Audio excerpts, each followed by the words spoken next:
Welcome back, esports fans, to the Boise State Esports Arena. Tonight, we are excited to bring you an entertaining best-of-3 Overwatch game that is sure to be an absolutely amazing game through and through against San Jose State.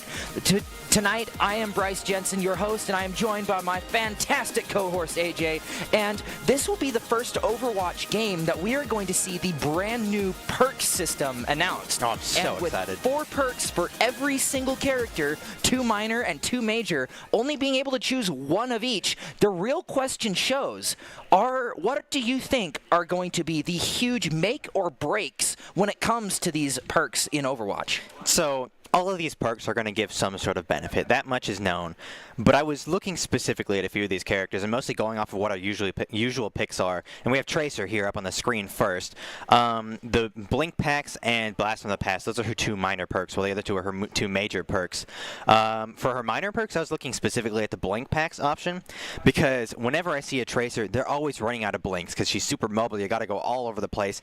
But when you run out of blinks, it's all over. But hey, she already goes after health packs a lot, and you're already running out of blinks, so just that one extra little blink charge for every health pack, that could be a pretty big game changer. And I kind of feel like you'd see that a lot more over Blast from the Past, just because usually it's just a one-off situation. You throw the pulse bomb at one person, takes them out, or it doesn't. The blast radius probably wouldn't make a huge difference, but hey, it might be a little more situational.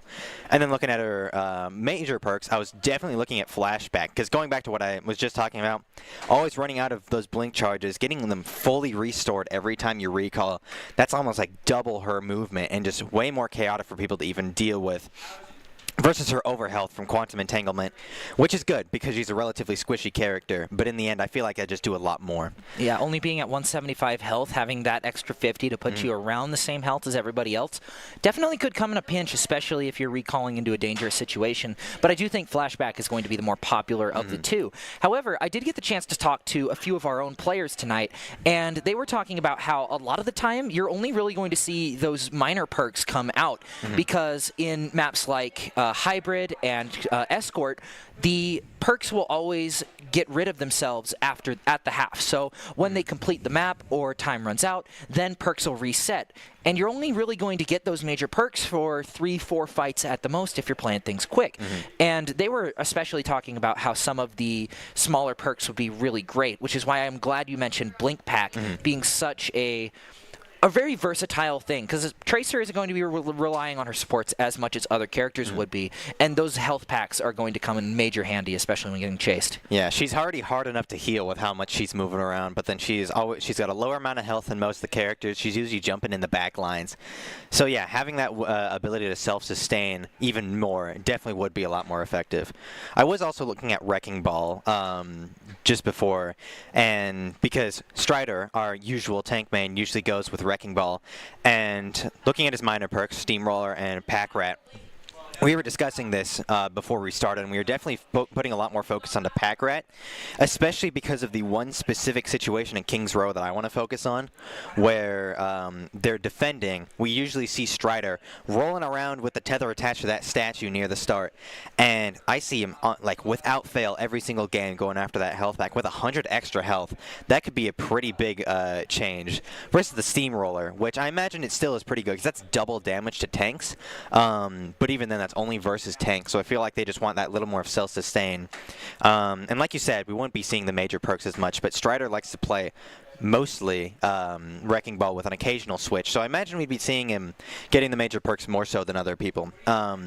Yeah, since the perks are definitely tied to a lot of damage, being able to get in and deal a bunch of damage, getting that first perk, maybe even off the first engage, it would definitely put a damper on the other team's strategy, because you're all forced to shoot the same person. That's only so much damage to go around, so much charge you can build. And then also, Pack Rat is one of those abilities where it just increases sustainability so much. Like Tracer, the Pack Recall, it is really great giving her that extra blink, but it doesn't give her any extra health. And with Wrecking Ball having one of the highest health pools in the game, not even including all of the adaptive shielding he gets, because that's not permanent, he's pretty much getting a mega health pack for every single health pack he goes to, and then you go to the megas, and those heal him for almost 300 HP, which is which is not anything to sneeze at in the grand scheme of things. Well, bear in mind with Tracer, she doesn't need that extra health because most of the health packs will restore half or nearly full of her health anyways. So it does make more sense to kind of switch things around. Tracer won't be taking as much damage, but she is a lot more versatile with that movement versus Wrecking Ball, who, of course, he's the most mobile tank out there, but he'd be a lot more impacted with having that extra health. And I just really quickly wanted to also touch on his major perks, just like I did with Tracer. That hang time one, it'd be really good because Pile Driver is pretty difficult to land sometimes, given the fact that you're stuck in one spot. Usually, the team won't always be paying attention. You can land it pretty quickly. It winds up longer, which means the team will have more time to react, but the fact that you have air control and up to 50% more damage, you can move where you want while you're doing it and then deal a lot more damage.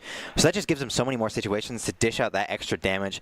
But even then, it's also pretty good at surviving, like being knocked off the edge. I mean, he's one of the better tanks at not doing that because he can just quickly grapple back on the wall, but if he doesn't have the chance to, he can use that pile drive, and if he's not too far below the ledge, he can just kind of hop back up and land back on the platform again. Yeah. So it's very versatile and it works really well. Transfer efficiency is very good too, giving all that that health with the adaptive shield. But I really feel like we'd see the hang time a lot more. Just given how versatile it ended up being. Yeah, moving away from the Wrecking Ball, which we do see quite a bit from Boise State, into a less picked option that we have seen show up just a little bit more would be Ramatra, another really great tank pick that we haven't seen a ton of.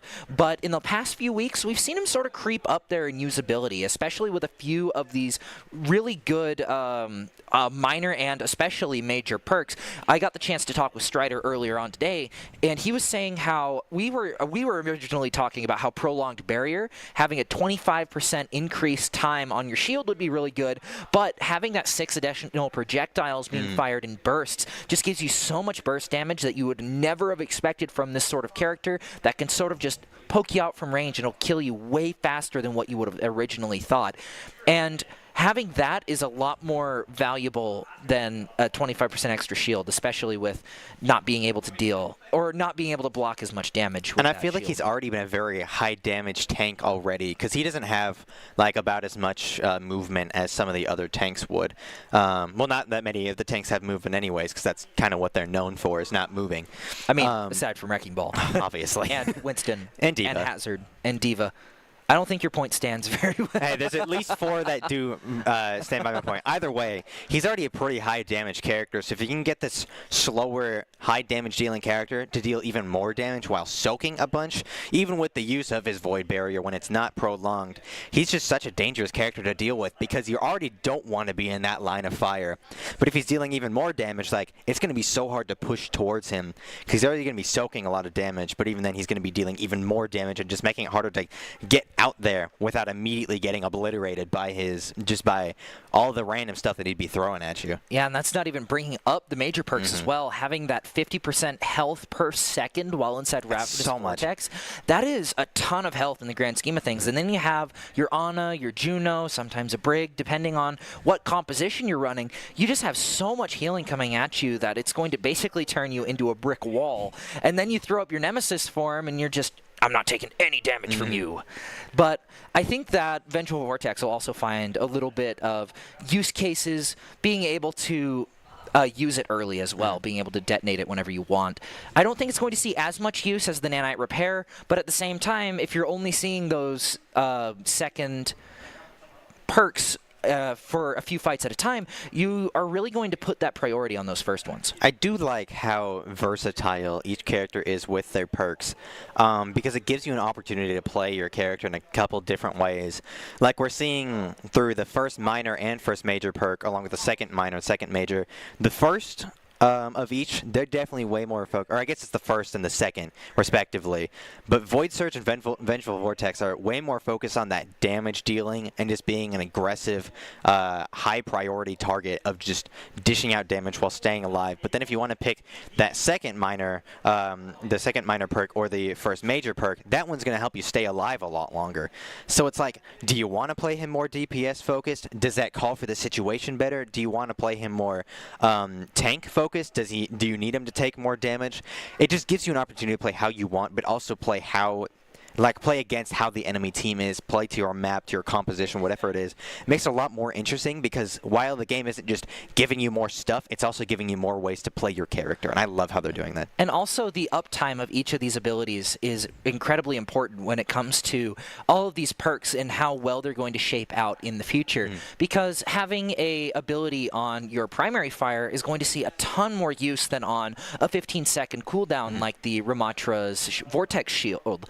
And it's really important that you pick and choose which perks you want very carefully depending on the situation. I'm going to bring up Zarya. We don't have a flash up for her, but I feel like that's a very important one to bring up for this, because at the beginning of Overwatch, especially in Overwatch 1, you'd see Zarya with her gravity well being paired with a ton of ultimates. Hanzo's Dragon Arrows. You'd have Pharah's Barrage. You'd need 2 really big ultimates to maybe win you one team fight after losing 2, 3, 4 just to build up to that spot in general. You're relying too much on stuff that's really big, and you're kind of missing the point of the fundamentals. And I feel like that's another thing that really brings up a really big question about a lot of these, and it's where a lot of these perks tend to shine. Speaking of shine, we have my second pick for this little interview was Iari, the support character that hasn't gotten a ton of usage since her introduction, but at the same time, while her new perks may not seem super great on paper, they have some really niche scenarios where I feel like it could bring her up from a mid-tier character up into not quite the highest tier, but definitely still usable in the current competitive meta. And that's what Hex was also telling me before this game started. This would be his pick for a middle tier character that's sort of moved up as well. Having a pylon that builds 3 times faster and has a 1.5 second fewer cooldown timer is incredibly useful, especially for such a squishy structure that is that pylon. And really, it's her main source of healing and it's her main source of ultimate charge. Summer Solstice, being able to fly for an extra 3 seconds, it's pretty okay, but having that pylon uptime just be so farther increased, it makes her a way better character, way more consistent with the healing. Yeah, if you want to be that support character, like sure, you can fly around a little bit longer, but when you're playing her, you don't want to be focused on. I mean, obviously you want to be focused on staying alive, but the flying around won't change that as much as keeping your teammates alive, because that's the support's main job. You want to make sure that your team doesn't die, so that way they can keep pushing, keep soaking damage, keep dealing damage, whatever it is you want them to do. You want to keep them alive as long as possible. And even going into trying to stay alive, that healing pylon heals herself too. So it's not like having faster reload speed on Ana, which would only affect her teammates. With the rapid reconstruction, she heals her teammates faster, she heals herself faster. It just would work way more efficiently in terms of what her main job is versus her captive son's bonus little ability of being able to fly around, which doesn't change a ton in terms of how her as a character is played, you know? Yeah, and I have a somewhat similar opinions towards her major perks as well. Solar Power, being able to grant almost 50% overfill on your healing is really good, don't get me wrong. But I think Sunburn is going to be used a lot more frequently. Being able to ignite opponents for 70 damage keeps you away from pressure. Iari is kind of notorious for being a glass cannon. Sure, she can deal a lot of damage with a fully charged headshot. However, her hitbox is constructed in such a way where Sombra, Tracer, Echo, just about anybody who gets behind has a perfect Bloom reticle to absolutely annihilate you. And not in pairing that with a rapid reconstruction perk with her pylon, it keeps her in the fight a lot longer. And I feel like it goes back to my point I made with Ramatra. You're seeing a lot more return on investment with these than in your ultimate, where you're only going to see it maybe 2-3 times per round. I do like it. Just puts you in better situations to do whatever you need to do as a character, because I just looking at Sunburn with that ability to ignite the enemies, that's usually gonna a lot of the time it's gonna force them to flee. So with the support, you want to keep the pressure off you as much as you possibly can, because if the enemy team decides to start targeting you, that makes it way more difficult for you to heal your teammates, which makes it more difficult for them to stay alive. And so if you're able to keep them away from you longer, so you can keep doing your job better, that'll keep you alive and allow the rest of your team to do what they need to do. And I know that's a lot of cycling, but you know what I mean. It's just every person has to do their job correctly, and a lot of both Rapid Construction and Sunburn give her the opportunities to just do what she needs to do properly, and allow the rest of the team to have a much smoother experience, I feel. Yeah, and it'll all just come down to what every single player likes a little bit more. I feel like there are a few stinkers when it comes to these perks, especially the secondary ones, and a lot of the primary ones from what I noticed. Soldier is one that I want to highlight because some of them, on paper, they sound really good, but then you go into the testing range and he's not exactly amazing. Like his field stim pack isn't very great. It deals a little bit more damage, but by the time you've used it, you're probably already dead because you can't shoot well inside of it. But it'll be interesting to see how that sort of shakes up the meta just a little bit more, because every single player is going to play it a little bit differently. Every situation is going to call for a little bit more nuance when it comes to that sort of stuff. And of course, there's a ton of myth busting to be done by the players themselves and just the meta as a whole. And I don't think we're going to see an actual confirmed, like, this is good, this is bad, for another 2-3 months, because we still have no idea how everything plays into one another. Like, Winston has a perk where he deals extra damage to deployables, but does that count deployable shields like Ramatra's, like Winston's, like who's the other one? Sigma. And then Orisa has the perk where it replaces her javelin spin with another bunker. And that is all going to be up in the air for a while. But what isn't up in the air, and are very important to the perks, are Doc's keys to the game. In Overwatch, never take a fair fight, which means taking fights in unexpected places when the opponent is unprepared, and making sure to keep tempo in your favor. And that is even more important with the perks now, because the more the tempo favors you, the faster you get your perks, the faster you level up. And while they're not game-breaking perks, there's still that light tailwind you need in order to get the job done. It's like a one-stage boost in Pokemon double battles. It's not going to outright win, but it's going to be very nice to have. I do also want to touch on the fact that whenever you're taking down opponents who do have higher perk ratings than you do, you also build yours up faster. I know that doesn't directly relate to the keys, which are ever so important. That's why they're the keys. They are the keys. You can't forget them. But it definitely just gives the opportunity for the enemy team to not get snowballed into oblivion. Because if you can build up your major perk in a minute while the enemy team hasn't built up their minor perk period, then you're basically just smoked and it's over from that point on. So I'm glad that it gives it the opportunity for the teams to make that sort of comeback, start building up towards a more comfortable and balanced position. So I like how it's kind of fair like that. And one other thing I wanted to touch on is the fact that there are going to be balance changes for these. So like you were saying, with the fact that we don't know what's good just yet, we're going to know that, but that's going to change, especially over the next week or two, given the fact that a lot of these, they're going to get a lot of feedback from the players. They're going to learn these things themselves, the devs, and they're going to be like, we need to change this, we need to completely get rid of this or switch it out.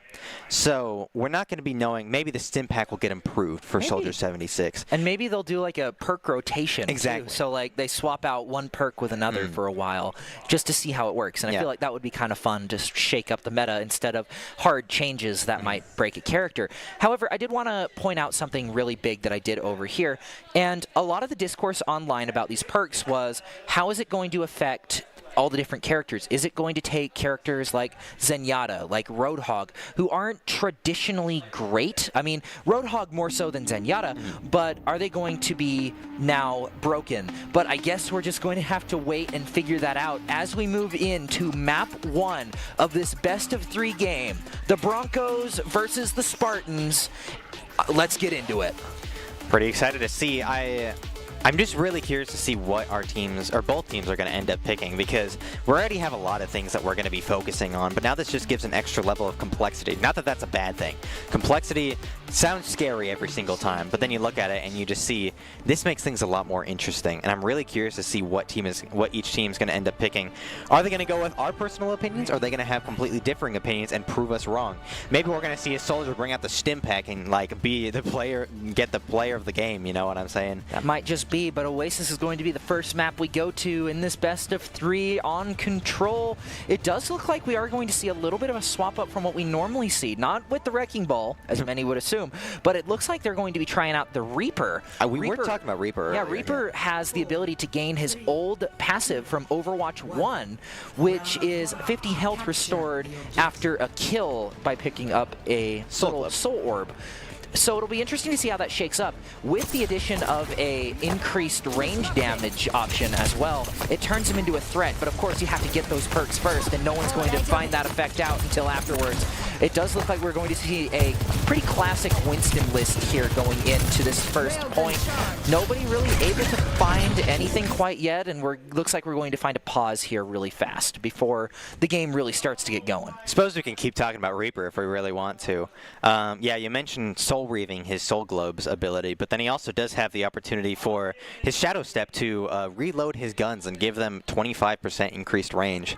So I feel like that one, or with his minor perks, that one's kind of up to your preference at that point. You want to go back to Overwatch 1 Reaper, just the classic pre-2017, was it? Yeah, it was something like that. 2017. It was not very long into the lifespan that they realized that Soul Orb was not that great.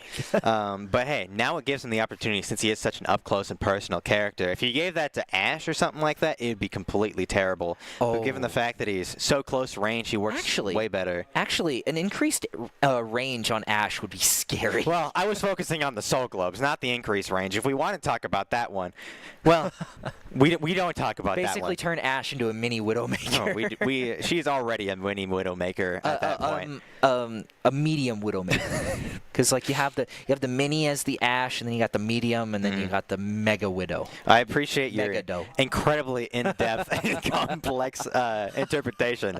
But something else I want to touch on real quick is his Ravenous Wraith Major perk, which whenever you leave your Wraith form, gives you 40% additional lifesteal for 3 seconds.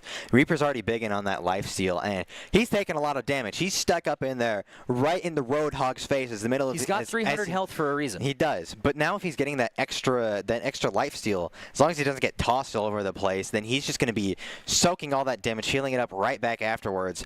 And it's just like, you could take his other one, Dire Triggers, which his alternate fire, or well, what it would be a new alternate fire to give him long range. But at that point, you already got long range characters, you know? Yeah. So once again, it's just kind of up to interpretation. So it's kind of fun to focus on different characters how we feel these ones kind of suck, or there's other characters where you're like, I feel like either one works. And of course, we could be completely wrong. The stuff we say sucks might be amazing. But here we go, in for, hopefully for real this time, if we don't get another pause. It happens. Technical difficulties, people difficulties happen, you know.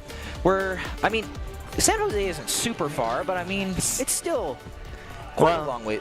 We've had technical difficulties in this building, so I don't really think the far is very fair in terms of the situation at hand. I mean, in Super Smash Bros, it's pretty big when you're playing on internet, so you never know. Well, fortunately, we're not playing Smash today. I mean, as much as I love Smash, we're not talking about that right now. They should add perks to Smash, guys. What can I say? Add perks to Smash, like 15% increased knockback would be insane. 100% increased damage to the enemy team, no matter what's going on. Every single attack does 100% and just instant. Okay, so we are excited to bring this match to you, but before that, we are going to head for a short break. So we will see you after that, and we will get into some Overwatch gaming right after this.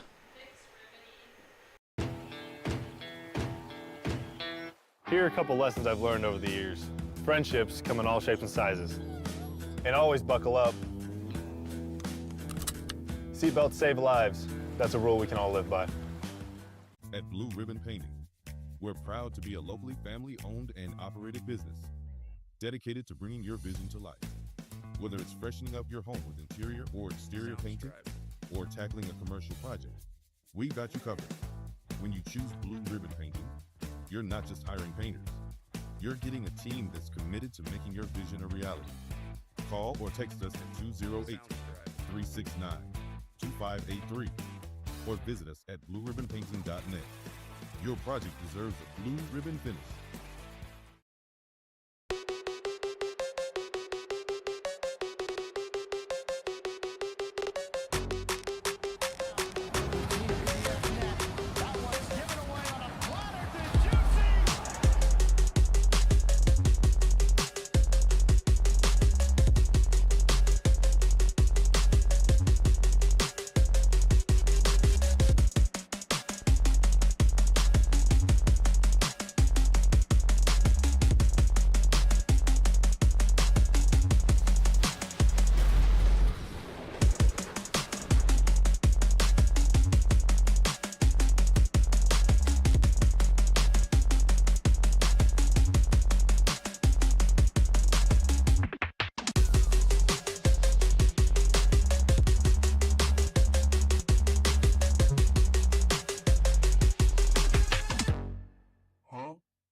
Is your IT setup held together by duct tape and hope? Don't worry, Alpine IT Group has your back. We handle on-site support, service desks, cloud management, office phone systems, mobile device management, and more. And the best part, we can fix things remotely, so you can concentrate on your clients. Call Alpine IT Group at 1-888-720-4769 or visit alpineitgroup.com today. Scaling success together and completely duct tape free.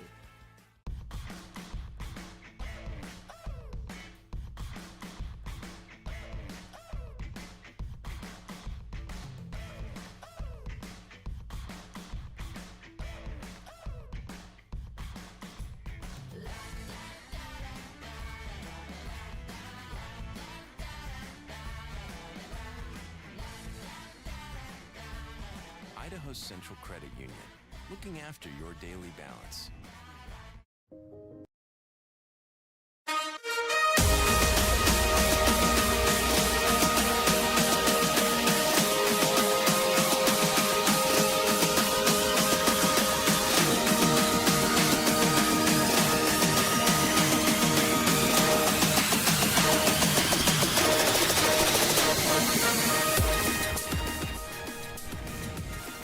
Welcome back to the Boise State Esports Arena, coming off of a short break due to just a few difficulties here and there, but I think we are ready to get into the Overwatch gaming, and honestly, I'm pretty excited. San Jose, we didn't really get a chance to talk about the matchup between San Jose, the Spartans, and the Broncos, but in the last semester season, they actually brought Boise State fairly close to a defeat, if I do remember correct. Oh, yeah. So, do you think we're going to see something similar going into this matchup? Well, I'd feel bad saying yes, because I love our team to death, but I do remember seeing San Jose.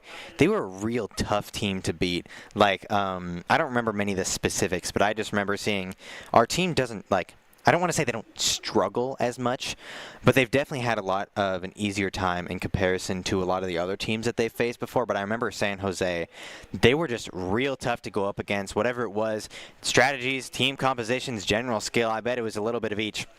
They just brought it out and really gave our team a run for their money. But you can't really say for sure if we're going to see the same thing or not. I've seen our team play over the past few months. But I haven't seen San Jose play nearly as much, if at all. So I don't really know how they've changed. It's hard to say if they'd be better, if they'd be worse. We can only really find out as we watch this match. It is the only match we have tonight, but it is best of 3, so we will be seeing at least a little bit of San Jose. A little smidge of what they're truly capable tiny of, little but tidbit. hopefully for real this time, we are going into the first round on Oasis.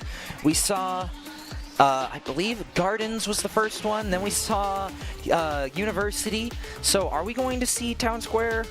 Maybe. Maybe not. Well, I mean, at that point, it always just depends on, yes, the order. But then if we know both teams win one round, you go to the match point between both teams. Let's have to find out. I meant as like a starter map. And from the looks of things, that's where we're going to start out. Yippee. Hey, you one of everything. You got exactly what you wanted. Yippee! Don't you feel grateful and blessed in this? Why did you say it like that? Okay. We got Winston here casting for us tonight. I wish I was as cool as Winston Overwatch. I wish I was half as cool as Winston Overwatch. Would never be as cool as Winston. He's too cool. Yeah, especially. Too based. I wish I got a plushie Winston while they were still in stock. But it does look like the comps have not changed. Winston is going to be playing from the side of SJSU, and with the healing bubble as one of his major perks, it's going to be a little bit easier for him to play with his team.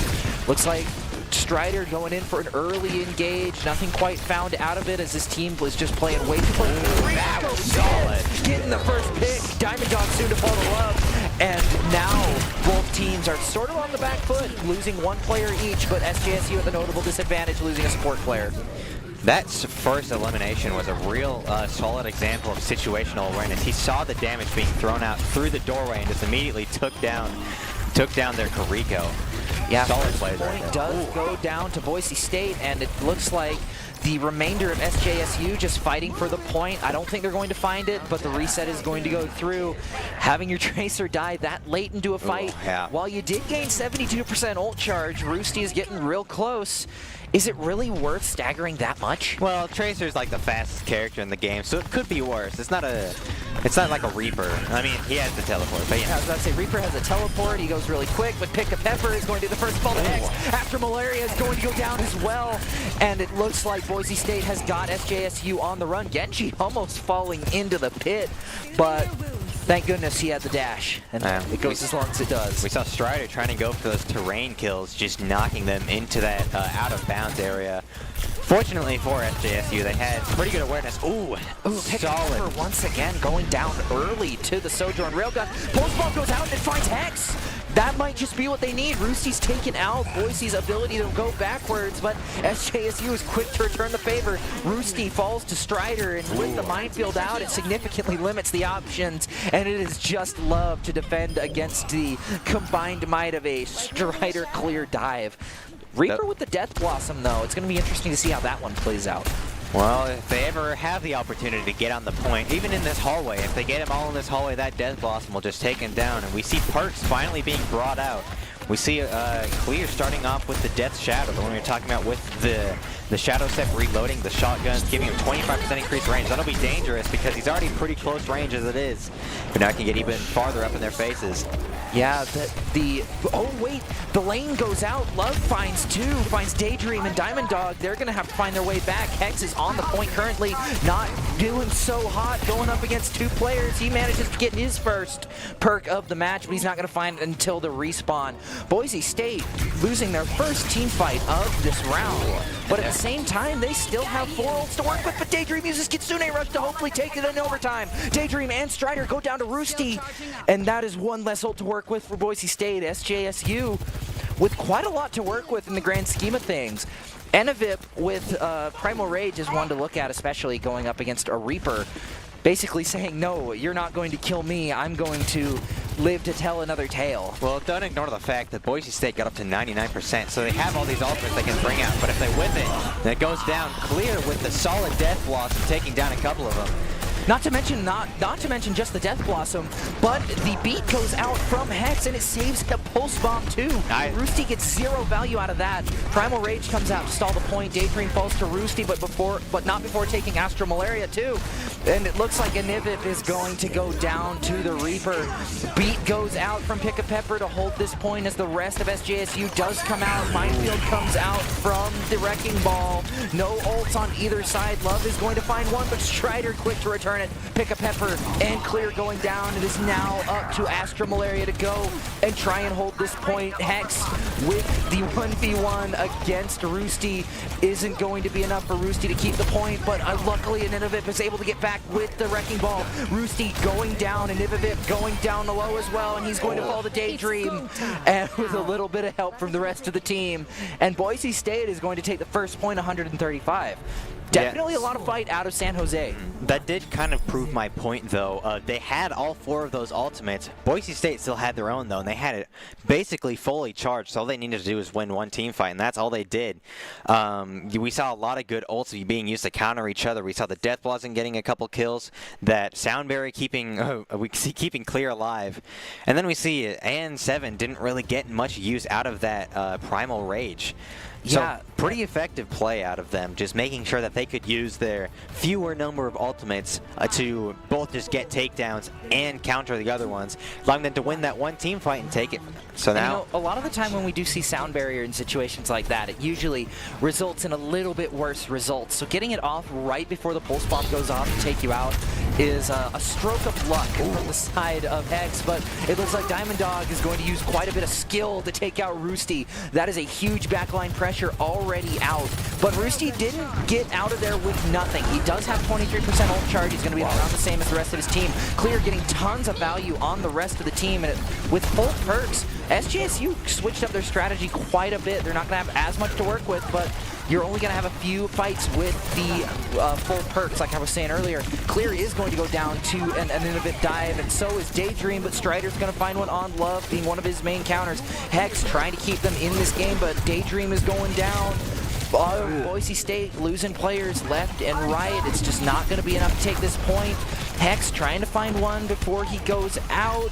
All players are just trying to dive in, trying to take this point. But it looks like it is going to go to SJSU to start this off. Managed to hold their own for quite a while, though SJSU did manage to take the point. They are already back out there. And I do want to notice we were wrong about Reaper. Usually going for the wrap in his face. No, he clear picked dire triggers, getting that right mouse button. Fire the volley of long-range accuracy. Curious how that's going to end up being brought out and if he's going to be able to get many good picks with it. Huge pick out of Strider onto a Ninvip just to take out that Diva, take out the tank, and now it is pretty much up to Pick a Pepper to tank for the rest of the team. And Boise State is going to get a free swap he's going to get a swap on the point for pretty much free, but Strider put in a really bad position, has to use Suzu to get out of it, and that is one less ability for Daydream to use. It does look like they picked the oh wait, no, they don't have access to it quite yet, but Kiriko has the ability to use the double swift step, but out comes the high noon from the Cassidy as well as the orbital ray, and it's going to be enough to take out Daydream. Drop the beat does come out of Hex. No ults left on the field for Boise State, and it's not going to be enough. Diamond Dog goes down before even getting their ultimate, and it looks like SJSU is going to win this fight, but with 3 ultimates, actually 4 ultimates used because Roosty used theirs, all they have left is the Diva Bomb in their arsenal. Boise State clear with the Death Blossom, so it's 1-1 right now. SJSU is only slightly behind on that charge build-up, and Boise State's already back on the point with 4 of their players trying to build up that percentage. Yeah, and is the only one causing any problems right now. Ooh, self-destruct might be big. Oh, but everybody's hiding behind cover already. Ooh, and with the Kitsune Rush going out, that's a really hard thing to push into. Pick a Pepper is going to go down to a Hex dive, and with Love out there not letting anything go through, or trying not to let anything go through, he went down. Astromaria is also going to go down as well, and finally Diva Bomb Diva finds her match. And Boise State is going to get the flip. And honestly, not using all too many ultimates. Daydream did have to use the lane, but Roosty used the pulse bomb and it missed. Strider is able to get the final pick. And Cleave still with that Death Blossom, but now we see the overclock from Diamond Dog. Boise State is managing to keep pretty good track of their resources. Dire triggers with another kill. I've already seen 2 of these so far, and that could be not even all of them. Seems that they've been doing a pretty good job, and I did not realize that's only a 4-second cooldown on that by the looks of it. So there's actually a lot more opportunities that Reapers could get out of using that. Ultimate comes out of Strider, isn't going to find anything, but it is going to keep them in their spawn, and with Packrad, he's able to get a little bit more out of that. Ooh, another one. Another pick. Maybe we were completely wrong. Dire triggers, yeah. Having that little bit of extra range really puts a lot in your arsenal. And the headshots every single time, too. Well, I mean, you're firing a shotgun. You're at least bound to get 1 headshot. Well, hard to say when it's a long-range projectile, but yeah, either way, that's just some pretty solid aim. Strider once again with the dive onto Love. It forces out it forced out the ray, and there we go. Love is able to find the pick onto Clear and in Death Blossom nonetheless, but he is going to go down to Hex. Daydream finding their match in the Diva, not quite able to survive through it. Pick a Pepper chasing down Hex, not quite able to find anything. Has Rally to work with, but it isn't going to need to be used against Diamond Dog. Roosty has Pulse Bomb as well, maybe be able to use to finish off the fight, but with such a fast-moving target in Hex, you're just better off to let Pick a Pepper take it down. And now Strider is going to be forced back. Does look like somebody is still on the point, and that somebody is Clear, trying to keep them in this round and on the point. Love is going to go down to Strider. It's not going to be enough. The point does get flipped for the side of the Spartans, but Roosty finds 2 with the Pulse Bomb. A double with the Pulse bomb. What a pulse out of Roosty to end it off. And it does look like Love is going to swap to the Reaper. Oh, but we see Strider is pushing directly towards their spawn. That's not something you see very often. Trying to go with the flank teleport. Yeah, the flankaport, but it's not going to do anything. Flankaport, is that an official term by any chance? It is an official term now. Pick a Pepper using the rally to keep them in. They are actually pushing up to Boise spawn as well. But it looks like somebody with a sneaky take. They've completely disregarded Strider. Oh my goodness, he's going to get it. But he's going to flip it. Wow. Do they have enough time to get back? It looks like Diva does. But Strider with the ultimate. Diamond Dog coming back with 80% ult chart. Daydream almost to theirs as well. Pick a Pepper going down super low. Chased down by Strider. Strider, and it's going to be enough. Hex finally gets onto the point, and with the Kitsune Rush going down, it isn't quite enough to keep him in this fight. Strider doing the classic wrecking ball, swinging around, not quite getting picks, but being enough of a distraction, forces out the orbital ray out of Astro. It's going to be enough to take out Diamond Dog.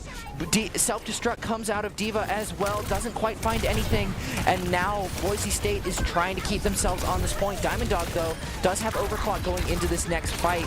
Daydream also falling to D.Va, and I think that it was a good attempt out of Boise State, but for the time being, I think the Spartans have a pretty clear advantage going into this final fight. And this might even go into a map 3, but Strider is not going to let that happen, trying to keep them in this game as long as it takes. But unfortunately, the kill on Diamond Dog is going to secure San Jose their own point.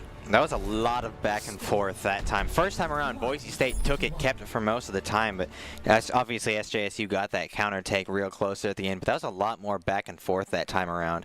I feel like now that both teams have basically, I'd assume that both sides, every player in this game probably has both their minor and major perk at this point. I mean, it's going to be a little more balanced like it was there at the start of the game. Like, Boise State was pretty efficiently able to, I don't want to say sweep SJSU, but make it a lot easier in that first round. But now that they were able to, now that SJSU was able to get the takedowns onto Boise State with the higher perk picks, gave them more charge, and now they have it balanced out too. It does look like we are going to see a swap off of the Wrecking Ball from Strider into University, and it looks like we're going to see a pretty consistent sim pick going out of clear, and with Ramatra playing that high ground is going to be incredibly important. Roosty still sticking to the Tracer, trying to find a way around. It's going to be a little bit harder now going into this team fight, and looks like Ramatra is going to be diving onto the back line. They are going to be able to kite it with the speed ring out of Juno, but it's going to force them off the point for the most part, and Diamond Dog is going to be the first to fall to D.Va, but D.Va's going to be demeched as well. Clear trying to find a kill on Love, and Love is going to get tons of damage in return. Forced out the fade, but is it going to be enough for them to take this point? Seeing Clear pick Symmetra and then stick with her, it's something that caught me off guard, because usually you just see her with the teleport at the very start, but seems like they're confident. Oh, Daydream. Big kill onto Daydream off of Love. That is a main force of healing, and Diamond Dog's also going to go down to Roosty with the melee, and Roosty's kind of shown to be on fire for this game, taking a lot of kills off of the team, and I believe that was a 4K to end things off before Strider ultimately got it back in blood. Yeah, but that's already given her that ultimate charge with the Pulse Bomb. Could be pretty dangerous. Diamond Dog switching over to a Torbjorn. Yeah, where More turret goes down right as it gets put on the ground. Yeah, but it looks like the Pekka Pepper is going to go down as well. The back line has been left completely exposed. Out comes the Tracer trying to touch the point, keep this in for a little bit longer, but the Spartans are going to end up letting it flip over to the side of the Broncos, and that is a victory that they definitely needed to see. Hex going to chase down Roosty, but with a Pulse Bomb, keeping it in the back line might just be a little bit better. This also does give Boise State an opportunity to set up because they have both Symmetra and Torbjorn. The Ray Jax! Wow. Oh wait, no, the Ray went through. It was almost a Ray Jax. But Roosty does find two with the Pulse Bomb, so it doesn't even matter for Boise that they got the main source of healing. Rally comes out just to seal the deal, and SJSU still has two ultimates to work with. Boise State looking at two of their support ultimates just about to come online. Strider with the Ravenous Vortex could be enough to flip a fight though, especially with nothing to guard from the side of the Spartans. So much for setting up, like I was thinking, oh wow. Huge Blossom into Daydream right after throwing down the lane as well.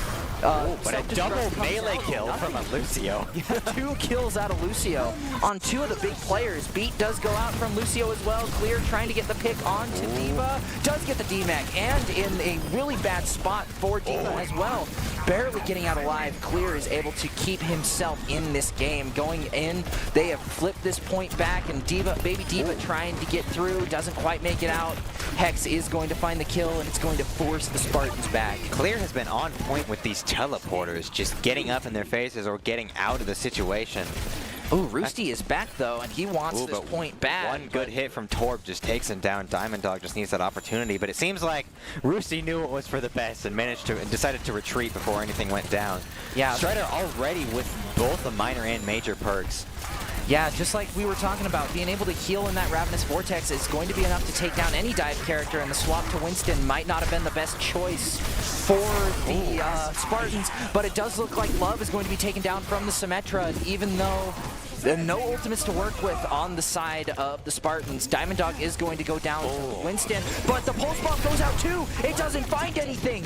Diamond Dog still the only casualty of this fight. Strider still in the back line, being an overall terror, but the point is going to end up flipping. Daydream is going to go down to Roosty. Hex almost soon to follow, but he is able to get he isn't able to get the beat off. It did look like that, but Strider is going to go down to a combined effort to pick a Pepper and Love, but it is going to require 2 support ultimates in the end to do so. The rally plus the orbital ray is just an instant death sentence right there. You cannot fight back against that. This is going to come down to a final fight. 90% left on the clock for the Spartans. Boise does not have very much to work with. Sim walls do come out, but is it going to be enough to keep the damage off? Clear going down super low, but a lot of his team can't get to him. Diamond Dog and Clear both going down, but Hex is going to find one on Pick a Pepper as well. Daydream and Hex, the 2 supports left, are the only ones left on the point. Strider isn't quite able to find beat in time, and it does look like he is going to go down to the Sim turrets as well,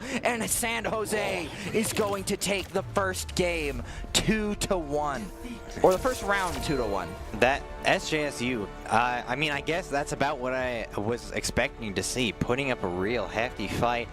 What I thought was going to be a pretty efficient take there from Boise State in that first round. Suddenly things flip, and there's a lot of back and forth, both in the second and third round. But yeah, Rusi definitely deserved this moment right here. Just given how many multi-kills with that Pulse Bomb I saw this game, that's not something you see very often. Getting a double with a Pulse Bomb is already hard enough, but 2? That's something else. I mean, maybe with the 50% explosion range, it makes it a little bit easier to get that. Was that the perk that they had picked? I didn't quite notice. Yeah. I wouldn't be surprised. I wouldn't either. But you never know. It could have been what just happened. But in the end, I feel like the Broncos really struggled to take care of that Tracer. Lucio Kiriko is incredible. It does a lot of healing. It has a lot of support. And overall, it has a ton of utility. You have the Suzu for immortality, and you also have the clear of negative effects. You have the Lucio speed boost. But in the end, it doesn't really do a ton when you have a Tracer in the backline saying, here, hold this, and then your Kiriko spontaneously combusts. Yeah, it's so important to be watching your backline, but sometimes that's so difficult. If there's so much pressure being put on you from the front, and your tank is just trying to stay alive the entire time, they can't turn around to go help you. If Strider is too busy getting demolished by an enemy Winston or something, he can't really turn around to go help out the supports who are in dire need of help with the Tracer, because he's busy trying not to die himself. So if they're able to keep the pressure high on the tank and the DPSs and manage to let one of their other DPSs go towards the supports in the back, that's something that, if pulled off correctly, is so dangerous to go up against. So it's really hard to pull it off, but if you can do it properly, it's really hard to fight against, which I really do think was a major factor in why Boise State ended up losing that first game, is just because they had trouble defending their backline. Not that that was their fault, but because SJSU was just so efficient at making sure that Strider and Clear and were just so busy dealing with whatever was happening in the front line that they couldn't have that opportunity to go to the back line. Yeah, plus the ability for Roosty on the Tracer to identify priority targets. A lot of the time we'd see him taking out Diamond Dog right before or even during her ultimate, and that really put a damper on the ultimate economy of the side of Boise State, especially because being down an ult that you could have used, especially one like Overclock, where one click to the head is enough to kill in a lot of situations, it really puts a damper on what you can do. And if the Broncos want to find a way out of this, they're probably going to need to swap up their strategies just a little bit. I mean, we did see Wrecking Ball work when they swapped off the Wrecking Ball comp. It's when they started to lose. So, you know, maybe stick with the Wrecking Ball. Stick with the silly hamster. I mean, obviously, he does great on Ramatra. I have a feeling that it's mostly ironic because we saw Strider was still getting plenty of kills while he was on the Ramatra. So I do imagine it has something to do with the fact that San Jose, they just figured out what was going wrong in that first round, and they managed to adapt to it super quickly, use the perks to their advantage, use their comp to their advantage, and just found those little minute weaknesses in Boise State's strategy in their lineup. So I always bring this up, like every single time. It's all about adapting and knowing what's happening with the enemy team and how to use that to your advantage. And I'd like to think that's what SJSU did in order to make that change. We're going to see if the Broncos adopt that same strategy of adaptation as we move into the next round of hybrid. And it's kind of unfortunate that Jacob isn't on the desk because it looks like we are headed into Blizzard World. Yeah. And he has made it fairly clear that this is his favorite map to watch. Oh, that's unfortunate. Yeah, it is unfortunate. We did see it on Tuesday, though. Oh. And I do like watching Blizzard World. I liked playing on it too. It's just such a jovial little map, and that's actually all my opinion really is. I just love all the other Blizzard representation. I'm just a bit of a nerd, if you will. I don't know if we allow nerds in our video game tournament, but that's just me. yeah, only hardcore gamers. I guess I won't fit that bill. Sorry, guys. It does look like we are moving back into the tried and true Strider Wrecking Ball comp onto Blizzard World, and SJSU looking to replicate a little bit of what they did second point Oasis with the love on Cassidy. I'm kind of surprised he isn't playing Reaper going in, because I'm sure that they know that the Wrecking Ball is bound to come out at some point. But yeah. Well, I just want to focus on Diamond Dog picking Torb, because we don't really see him very often in competitive states. No, At least we I see don't. quite a personally. bit out of Diamond Dog. Well, out of Diamond Dog, is yes. fairly consistent with the pick into. But I don't kind see of Diamond Dog unconventional all the characters. I That don't is see true. Diamond Dog all the time, so that's where I was going more so. But other than Diamond Dog, I don't really see Torbjorn getting brought up very much, so I'm always excited to see that. Strider drawing attention early, and it looks like Clear is also doing quite a bit of that as the rest of the Boise State core is rotating around that right side entrance, which in Blizzard World, it really is important that you vary which ways you go in. But Roosty is going to find an early pick on Hex, hindering Diamond Dog as well from Love. And it does look like the core of Boise State is going to go down before anything happens. but Strider Clear is going to find one on Astro, and Clear almost finding a tick on the point in the meantime. That would have been pretty good. Sometimes you just got to get that little bit of charge whenever possible. And Yep. yeah, you got pretty close. Unfortunately, it seemed like Ann was perfectly ready to go chase him down. Sometimes it's hard to notice the points being built up in the middle of a team fight. The sounds are just so quiet. Yeah, But it seems like they might have found back on there. Just for a moment, it seems that Strider managed to touch the point, but it does a look Tracer like Strider and Clear have similar strategies, but Roosty is going to end up with the final pick on Clear. Astro is also going to go down. Huge source of healing. It is just Pick-a-Pepper to keep the team alive, but from the looks of things, Boise State is going to be able to take this point, or at least get a few good ticks on it before anybody can That's get two. up to it.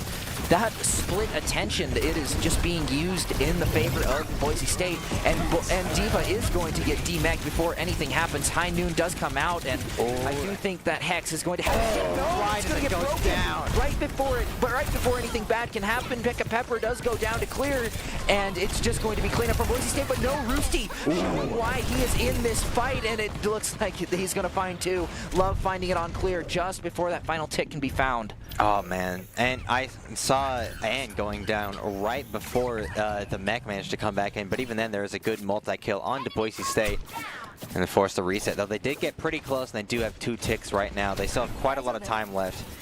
And I believe as long as they get one good situation in there, then they'll be able to take that last tick. Strider already getting in there, doing what he does best, and just causing issues. Bomb comes out and the Suzu misses. Pick-a-Pepper goes down, and it looks like that Clear and Strider are going to have free reign in the back line unless Roosty has something to say about it, and he does, forcing out the recall, taking away the mega health pack, but Strider is going to get Astro in the process. Diva self-destruct does go out. It does take Clear, but Love is going to go down to Diamond Dog, and it is just Ann on the point with a little bit of help from Pick-a-Pepper, but in the end, the break is not going to be enough. The bowling ball is going to be too much. You know, having a shield is pretty cool until you have a giant 500-pound ball rolling at you at 50 miles per hour. Yeah, it doesn't quite do a much. lot. Yeah, it doesn't have very much padding, unfortunately. And there we have it. That allowed them to get that point captured. Heard some excitement from our team back there too, which I was feeling it. That was a real high-stakes situation. And now they have 4 ultimates at the ready. The only one who doesn't have it is Clear, given that pulse bomb takedown that we saw near the start of that fight. I'm honestly surprised that they didn't manage to get the Suzu off, but I guess it was higher up in elevation. You'd have to hit it directly. But Brig also has a pretty forgiving hitbox too, so Yeah, it's just one of those things that you got to chalk up to some really good luck for Boise and some really bad luck for San Jose. And when you're stressed, it makes things harder to pull off, probably. Oh, but Ruthie's going to get it back. Daydream's going to fall to the pulse bomb as well. Ooh, and Ann is pushing forward real hard right now. Keep the pressure high. Almost able to take down Diamond Dog. Oh, but the D-Mac is going to come in at the perfect time. Rally's going to come out as well. But the high noon out of... Ooh, the stun to completely cancel it. That was solid. And the Molten Core to come And out the as well minefield. with the minefield. That might just be 3 ults used by Boise State, but it was enough. And look at Taking that. a really That bad minefield situation. just got dropped and already up to 28%. Wow. At least we're still seeing that pulse bomb. We're still seeing the orbital ray. Boise State still has solid resources, and they're way ahead in the ultimate charge. The only one that's close is Ann with that self-destruct.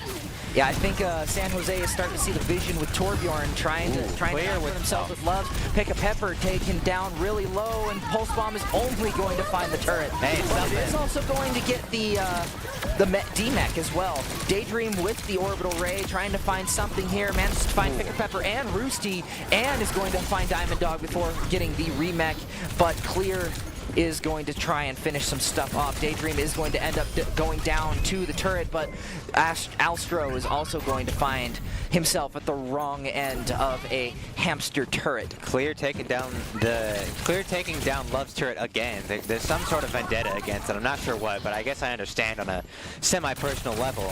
But yeah, Clear has definitely just been a pain for SJSU, just jumping in there and dishing out little pokes of damage, but Rusty's been pretty good about countering that. I mean, even with that said, Tracer's main job is to cause a lot of disruptions. absolutely. I mean, kills do that very well, especially with Ann getting D-Mech, but just before it happens, the bomb goes out. And there goes the turret. Remech, but there goes the minefield, and unfortunately Love is right there and canceled in the Molten Core. It only gets a few off before finally going through. Pulse Bomb also goes through. Clear finds it on Love before finally falling, but that is a Pulse Bomb out of Roosty that is not going to find its mark. The cart is almost there, and the ray goes out, but not quick enough to find Pick a Pepper. Diamond Dog goes down to Ann, and the point is going to stay right before that second point. So close. I was watching so many ults that it says SJSU has no way to use now. And look at that. Clear still has that pulse bomb. One good drop could get a good takedown. Only 30 seconds left. They got to work pretty quick here. Roosty just trying to deal some damage to Strider. Hasn't really been able to find much. They start pushing forward again. Clear looking for a good target. That might be good up ahead. There's a nice coagulation of them just right in front of that checkpoint. The economy definitely favors Boise State in this exchange. Pulse bomb goes out, but nobody. nothing. It doesn't get eaten though, so it could have always been worse. Oh, Molten Core. Oh, Molten Core does come out. It goes over the point, and it takes the pressure. Does not want any part of that, but manages to find shelter on top of the cart. But with the rally in, Diamond Dog gets stuck, and that is an unfortunate way to go out. But at the same time, Rally is here, and it is here to keep them on the point. Diva trying to find their ultimate back, but Pick a Pepper looking to find Hex with that upgraded whip shot. Strider's going to find him before any more damage can come out, but both supports are now down. It is up to Strider to keep this point in overtime, and unfortunately it is too much pressure stopping before that second point. Boise State moving to defense. Made some solid progress, but just right before that checkpoint hurts to look at. We'll see if SJSU is able to make that kind of ground as fast as Boise State was, or if they're going to fare a little better on defense. It's kind of hard to say so far. We haven't really seen that side out of them just yet. Yeah, we're looking at this nice little clip here right before the end of the match in the last 45 seconds. Starting off with that slam, I got really excited to see that when Strider landed that properly, but there's just a lot of going back and forth happening in that situation. Sometimes Boise State pushes forward a little bit, SJSU pushes back, and it's just a lot of back and forth. And when SJSU has that spawn right before the checkpoint, makes it so difficult to just get that last little bit, and they weren't able to get that team wipe that they needed, even with all the ults being dropped. So hopefully they have better luck this time around now that they're defending. Yeah, and one other thing that I noticed about San Jose is that they tend to get a lot better picks than Boise State does. Sure, a DPS is going to take a lot of pressure off your front line, but taking out your Juno is a completely different story, and not having that main source of healing. Break does a bit of healing, don't get me wrong. but at the same time does not do nearly as much as, say, a Kiriko or a Juno or one of those big off healers that can just do so much healing in such a short amount of time. Yeah, well, those shields have always been pretty effective, though, and we saw how she canceled like a couple different ultimates with her stuns throughout that first little round. So I'm curious if that's going to be brought out again. Yeah, it does look like Love is going to start this one off. Strider on the Zarya. Maker. I'm just looking at the Zarya here on Strider. We do not see a Zarya pick very often. Yeah, it looks like the Widow did not find a pick, which is unfortunate for Love because he had to give up. Actually, no, he didn't, because we are on hybrid. He didn't lose anything. Everybody is starting fresh. And I do think that Clear with the Sombra is going to find quite a bit of value. A lot of these players are playing these dive compositions. The hack is going to go off onto Anne, and that is going to prevent a defense matrix. And now with the Zarya as well, that's also going to cut straight through, but it doesn't quite matter if everybody from both sides is bearing down on you. Strider trying to keep himself in this game. The bubbles aren't quite doing enough to mitigate the damage, but he's been able to weather the storm just a little bit. Already brought up high, and Clear is going to finish it out on Anne, forcing San Jose to back off for this first engagement. Wow, that was a scary situation for Boise State to be in, but then out of nowhere they managed to take it back. And now they... Oh, but Roosty is in the back. He finds Clear, is able to get rid of his invisibility, and unfortunately Hex is not quite able to chase him down. Clear is. He's able to get him down to 19, not quite able to get to the and the hack on the health pack too, just for a little extra heart. Able to stay alive just yet. And Clear clearly has the sight focused somewhere else instead going towards Anne, who's now switched over to the Winston. Yeah, Anne on the Winston. We've seen it. Gravity Well's ready. Past, and it looks like Reaper is going to be the pick of choice. The Graviton Surge is coming out, and it's going to find Pick a Pepper. Doesn't quite find Anne or the Juno, and there goes the Satellite just to make things even. And from the looks of things, Juno on the side of Boise is not quite able to do anything to get in. And Vip is able to take out Daydream as well. EMP comes out. Hex finds Alstro, but Diamond Dog gets chased down. Hex finds Love, but gets stuck in the process. And this is going to be a flip for the side of the Spartans, taking their first fight win. Oh, but Strider runs right back in there. Back into the Wrecking Ball. Hey, the old reliable, I suppose. Was able to just stop it for just a moment, but nobody else is there to back him up. He's waiting right there, trying to stop it from being fully charged, but it might be difficult spinning around. Rally gets popped though, so that might help them take... might help them stay in this fight a little bit longer, but out comes the Primal Rage onto the Juno, and I think Daydream's off the map. Nope, never mind, they're up on top. Manages to weather the storm just a little bit, but Primaling Winston's still on the middle there. Orbital Raid comes out to counter the Pick a Pepper rally as well, and Molten Core is also there just to provide a little bit more point pressure. Diamond Dog finds the first pick, and Strider quick to follow it up on Alstro. No supports left for the side of the Spartans, and it looks like Boise State is going to win yet another engagement with almost a minute left on the clock for the offense. That was good, but SJSU already has 2 ticks, so if they just win one team fight, they'll probably be able to take it. So as long as Boise State is able to keep the point as long as they possibly can, Strider will get that minefield soon. Oh, sneaking up. Wasn't able to find with anything. the pulse bomb. Roosty, don't think you're sneaky. I saw you try to spray, but nothing really quite got out of it for you to spray out of. Pick a Pepper gets taken away from his team, but does manage to get the torpedoes, even though he is on low. But he's taken out by Strider.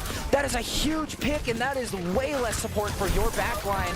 Sombra trying to find a hack onto somebody, but nothing quite comes out of it. Strider goes really low. He's hurting really bad, but luckily that perk that gives you 100 extra healing starting to come in a little bit handy, and we're starting to see how much those can make a difference. Only 10 seconds left. Anne is booking it in there as fast as possible, but will they be able to get close enough? Oh, Roosty is on the point, has pulse, doesn't have pulse bomb, used it in the last engagement. That is going to be one thing off the table, but the EMP comes out, and it finds Alstro. Minefield comes out as well, and out comes the Death Blossom, but unfortunately, a little bit too little, too late.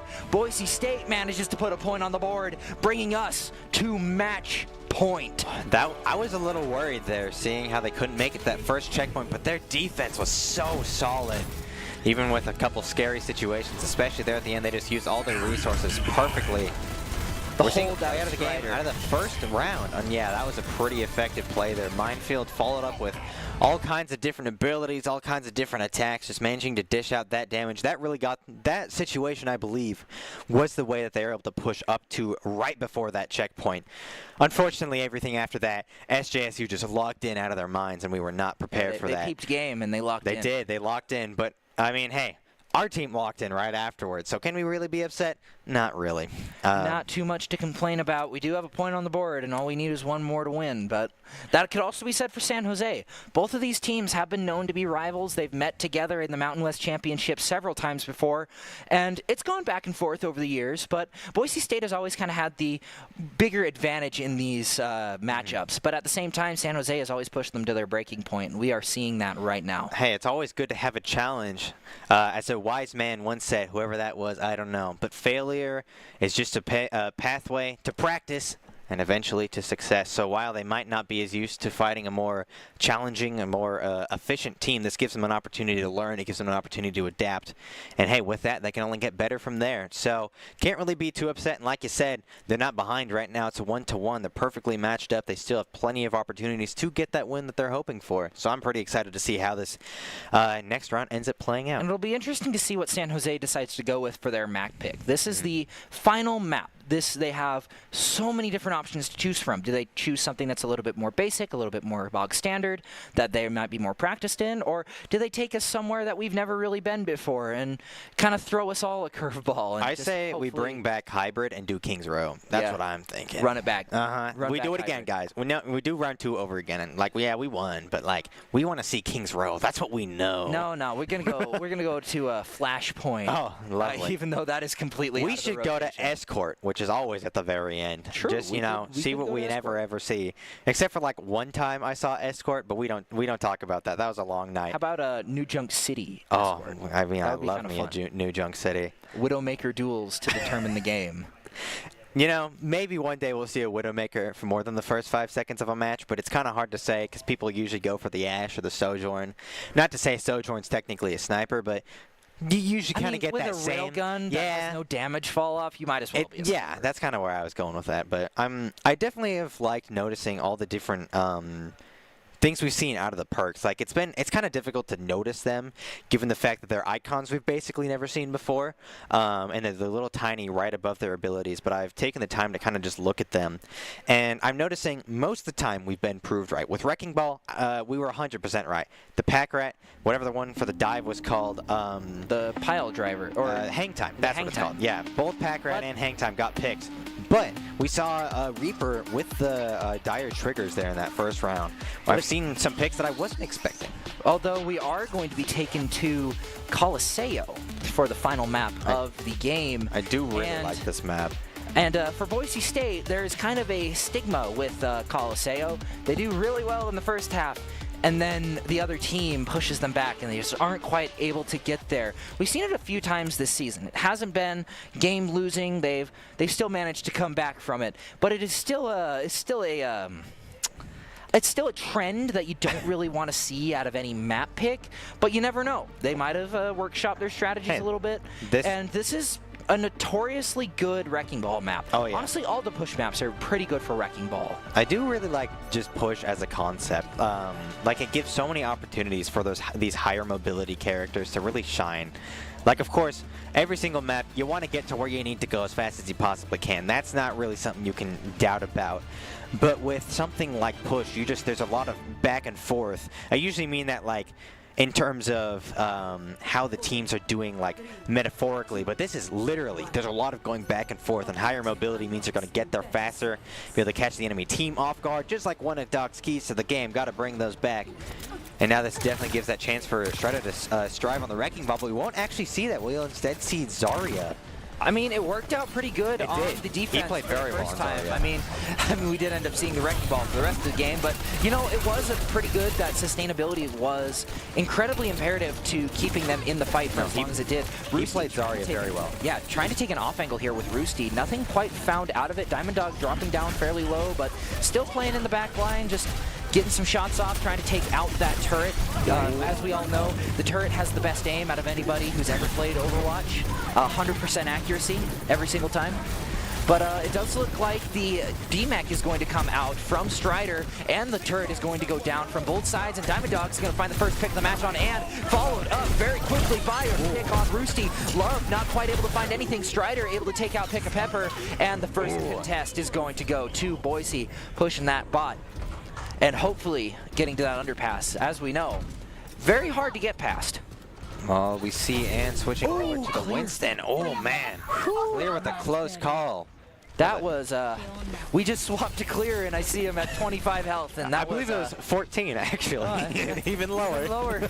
Hack doesn't quite go up on Roosty, but it's enough to make him back off. And really, as Sombra, your whole shtick is to just say, nope, go away. And hey, I don't want you here. landing the hack on a Tracer is incredibly difficult. Yeah, especially because any amount of damage is going to do you in. It does look like the Graviton Surge is going to come out with the perk that deals 30% of the damage over time, and it looks like Clear is going to find two. Strider picking off Pick a Pepper, and once again, SJSU is going to have to fall back. Love is going to go down to Strider playing on that stairway, and it does look like Clear is going to pick the Control-Alt-Escape out of the Sombra, and Roosty is going to be swapping off a Tracer for the first time, I believe, in this series. Yeah.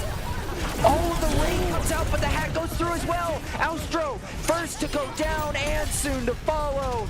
And that was an unfortunate use of the ray. It did go through, but with nobody to use it. Love is going to find one on to Clear, but is already taking out two.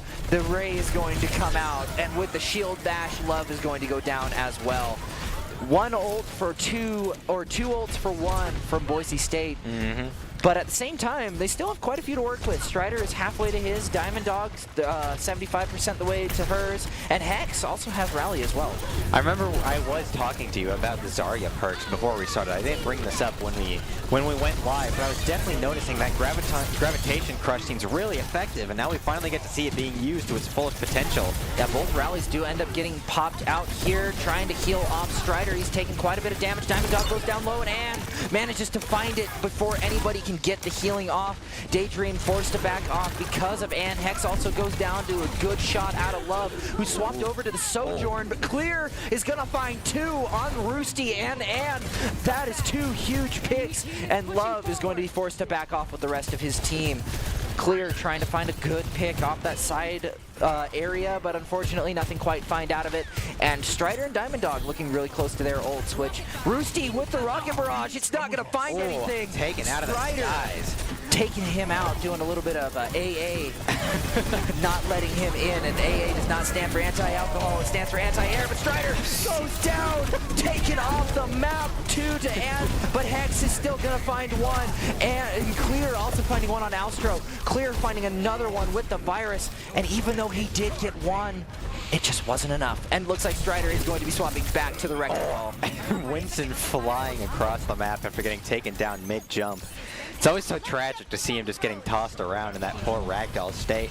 See, Boise State was able to get it pretty much past the overpass, which is, like you said at the start, very difficult to get past most of the time. He goes out and takes out Pick a Pepper. There it is, another one. Daydream finding two. Lit Love soon to follow. Out to Strider, and Ann is DMAC'd as well. Taken down. They're getting very close. There's only a few more meters left. The full team kill. They got to get out there as fast as possible. And it looks like they managed to do it. Rally gets popped. Clear goes down low and goes down to overclock. Roosty does get found with the turret, and Pick a Pepper and Love go down before both ults get traded with the orbital rays. Alstro quick to follow, and it is just Ann on the point, and it is not going to be enough. Boise State manages to take this on the match point, 2-1 to end out the series. Hey, you know how just at the start you were a little worried about the stigma that they struggle, or they do well in the first half and then they struggle in the second half? I can't tell if you're right or not because there wasn't really a second half. They cleaned it really, really quickly. Yeah, I probably shouldn't have mentioned that because I think it worked out in the wrong way for San Jose. You've heard of jinxing in the favor of the team you are rooting for, in quotation marks. I'm not on camera, but at the same time, it really worked out on the side of Boise State. Yeah. But congratulations for the win tonight. That was incredibly hard fought. I was a little worried there. We see the excitement from our team. Well deserved. That first round was a little scary. Second round, they made a comeback. Third round, they just came out of nowhere with the full push. San Jose didn't make any progress on that robot, period. They captured it at the very start after a pretty scary play, just having a few people left. But then from then on, that robot only turned around like once, from what I could tell. I believe that was the hardest we have ever seen Boise State fight, and it is the hardest. It is the farthest they have been pushed to their limit during this season. It does look like the Boogie Bomb on Amazon is going to be out. It's a $13 Boogie Bomb. I think Doc is going to buy it for the team here. That's going to be great. Could we get the Boogie Bomb music? Is it cued? I don't think so. We don't, unfortunately, as much as we'd love to. Man, if only I could do the Boogie Bomb dance.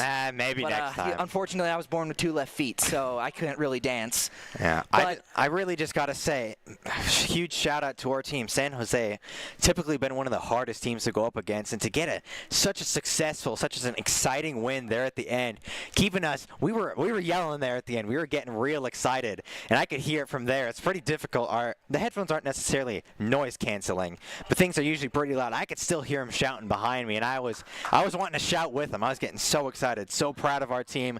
Still, congratulations for San Jose for putting up a real good fight, but huge congratulations to our team. Boise State, great job. And on that note, I am really excited to see how everything evolves going forward with all the perks. But that is where we are going to end it off for tonight. But before we end off, we are going to have an interview with Daydream, which will be after the top 5. So stick around, and we are going to go on a short break.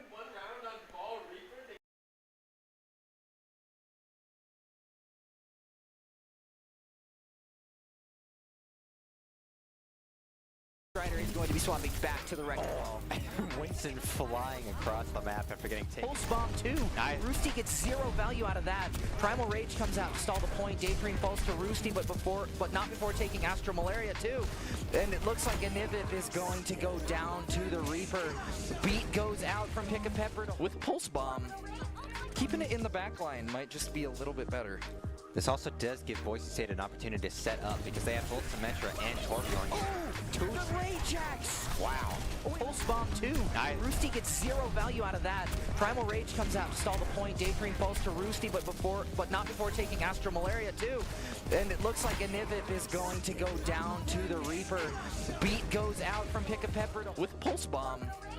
Keeping it in the back. And is booking it. Their whole shtick is to just say, no, go away. And hey, landing and is booking it in there as fast as possible, but will he be able to get close enough? Oh, Roosty is on the point, has Pulse, doesn't have Pulse Bomb, used it in the last engagement.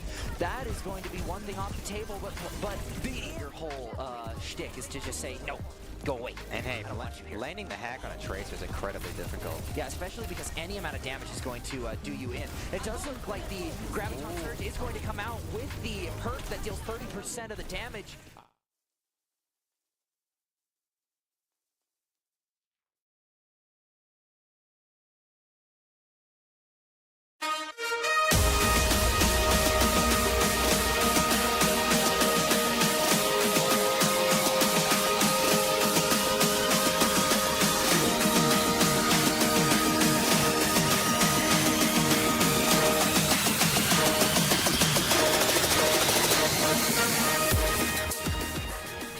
Welcome back to the Boise State Esports Arena, and we do hope that you enjoyed that top 5. But here today I have with me Diamond Dog, Daydream, our support player for Boise State, and I do have a few questions for you going forward. So in that first round, you guys played really great, and then there were a few hiccups, especially with that Tracer from the side of San Jose. And I just wanted to kind of get your thought process going forward with that. It seemed like there was a spark of inspiration going forward from that second map forward, and I just kind of wanted to get your insight on that. Yeah, we talked about it between rounds as a team, and we were like, okay, we really need to communicate because that's something we were lacking in that first round. We really wanted to lock in on what we wanted to do and when we wanted to do it, and we planned before our fights, mid-fights, after fights. We were just talking and talking, and we really picked up the pace. Yeah, were there any comp changes that you thought needed to be made, especially with the new perks being added? We did see a lot of swap-ins from the Cassidy. We saw a lot of the Torbjorn. We saw a little bit of Reaper in the beginning there. But then after really the first map, we saw a lot more same old, same old. We saw a little bit of the Zarya being broken out from Strider. Was that all planned, or was that more of a reaction to the San Jose pressure? That was definitely a reaction. I mean, I was getting like absolutely annihilated by the Tracer in the back line, and so we really had to just swap it up to make sure that we could live and that we could do our best to play the game. Yeah, and from the looks of things, that really did go out really, really great, especially going into this first map. We did see we saw what Boise State's really good at, getting in there really fast and getting one really big pick that sort of snowballs. And is that always planned, like who you're going for, or is that just kind of a spur of the moment sort of thing? It really depends. I mean, first fight, we never know who we're going to be up against unless we're already scouting it. But when we were doing this fight, it was a little hard to scout that first thing because of all of the walls. So we just kind of went in and hoped for the best, and Clear is the GOAT, so he got a pick. And then also, I'd like to point out, not for the attack, but for the defense, we saw Strider go down really low on the Zarya over and over and over again. When he finally went down, pretty much just like with a snap of the fingers, you just saw the wrecking ball roll into the point. Yep. I thought that was pretty entertaining. Just boom, wrecking ball in your face. Yeah. Well, when you need to stall, you go ball. Yeah, ball for stall, I guess. it's why it rhymes. If it didn't work, it wouldn't rhyme. Exactly. So, are there any closing thoughts that you have that you'd want the viewers to know? This was, in my opinion, one of the hardest fights that you guys have had, and honestly, you had me sweating in the chair. I'm not sure if that was my choice of attire or just getting really nervous. Yeah. But do you have any final thoughts about this whole matchup? We're just trying our best. We're making sure we're getting practice in. We're doing our best, and we hope that you guys enjoy watching us. Yeah, and I do appreciate you coming in and doing this interview with us. This is my first time getting to interview a player, so thank you for being a little bit lax on me for this as well. But at that note, we are going to end this off for tonight. We hope every single one of you had a great time, and hopefully you'll tune in next week for another week of exciting, not just Overwatch, but Rocket League and Valorant gameplay. See you all next time. Bye.